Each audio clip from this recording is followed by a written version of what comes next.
नमस्कार, मैं हूं जैनिश मिस्सी और आपका स्वागत है पब्लिकेशन न्यूज में। अब वक्त है उत्तराखंड की बड़ी खबरों से आपको रूबरू कराने का। पहली खबर की ओर बढ़ते हुए आपको बता दें, ऋषिकेश बद्रीनाथ राष्ट्रीय राजमार्ग पर रुद्रप्रयाग जिले के रंतौली में हुए हादसे ने कई एक की जिंदगी बदल कर रख दी। हादसे में 15 लोगों की मौत हो गई। वहीं हादसे को याद कर घायलों की आंखों से आंसू बंद नहीं हो रहे। पूरा शरीर दर्द से तड़प रहा है। इस बीच भयावह मंजर को याद कर वो सिहर रहे हैं। जिला चिकित्सालय रुद्रप्रयाग के कोटेश्वर में भर्ती हुई महिमा त्रिपाठी भी अपनी मां स्मृति त्रिपाठी के साथ टेम्पो ट्रैवलर से तृतीय केदार तुंगनाथ जा रही थी, जो रंतौली के पास खाई में गिर गया था। महिमा के सर और हाथ के पंजे पर गहरी चोट आई है। इसके साथ ही पीठ, कंधे, पैर पर गहरी खरोंचें आई हैं, जबकि उसकी मां की मौत हो चुकी है। बता दें कि महिमा ने प्रयागराज से बीटेक किया है।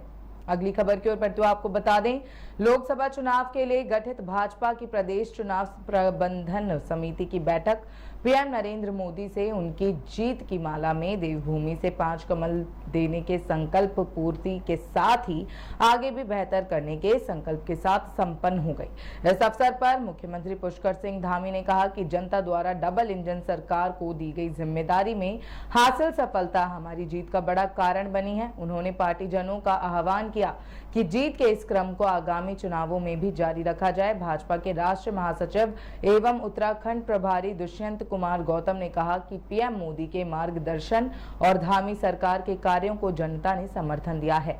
अगली खबर की ओर बढ़ते हुए आपको बता दें, दून समेत उत्तराखंड के मैदानी क्षेत्रों में भीषण गर्मी का प्रकोप जारी है। शुष्क मौसम के बीच रविवार को लगातार 9वें दिन दून का तापमान 40 डिग्री सेल्सियस से ज्यादा दर्ज किया गया। इन दिनों दून का पारा बीते 122 सालों में सर्वाधिक रिकॉर्ड किया जा रहा है। इसके साथ ही दोपहर में लू के थपेड़े बेहाल कर रहे हैं। पर्वतीय क्षेत्रों में भी तपिश बढ़ गई है।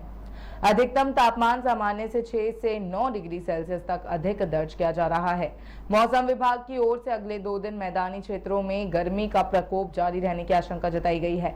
दून समेत अन्य मैदानी क्षेत्रों में लू को लेकर ऑरेंज अलर्ट जारी कर दिया गया है। मंगलवार शाम से पर्वतीय क्षेत्रों में कहीं कहीं गरज चमक के साथ बौछारें पड़ सकती हैं। आगे बढ़ते हुए आपको बता दें, नैनीताल के मल्लीताल क्षेत्र में होटल के कमरे में भीतर शव पड़ा होने की सूचना से हड़कंप मच गया। होटल संचालक ने मर्डर की आशंका जताते हुए पुलिस को भी बुला लिया। जानकारी के मुताबिक मल्लीताल पर्दा धारा क्षेत्र स्थित सैयद ताज होमस्टे में गाजियाबाद के 3 पर्यटक ठहरे हुए थे। रविवार सुबह चेकआउट से कुछ देर बाद पर्यटक भागते हुए गए तो स्वामी जुबैर अहमद को कुछ अटपटा लगा। उसने पर्यटकों के कमरे में जाकर देखा तो बेड पर चादर से ढकी लाशनुमा आकृति देख उसके होश उड़ गए। उसने तत्काल कोतवाली पुलिस को सूचना दी। सूचना पर पहुंची पुलिस को भी एक झलक ऐसा ही लगा कि बेड पर शव पड़ा है, मगर कमरे के भीतर जाकर चादर हटाया तो नीचे तकियों से शव की आकृति बनी मिली। फिलहाल पुलिस में कमरे में ठहरे पर्यटकों का फोन सर्विलांस में लगाकर उनसे संपर्क में जुटी हुई है, मगर घटना से करीब 1.5 घंटे पुलिस को फजीहत झेलनी पड़ी। आगे बढ़ते हुए आपको बता दें, रुड़की की सभी मस्जिदों के अलावा ईदगाह में भी ईद उल अजहा की नमाज अदा की गई।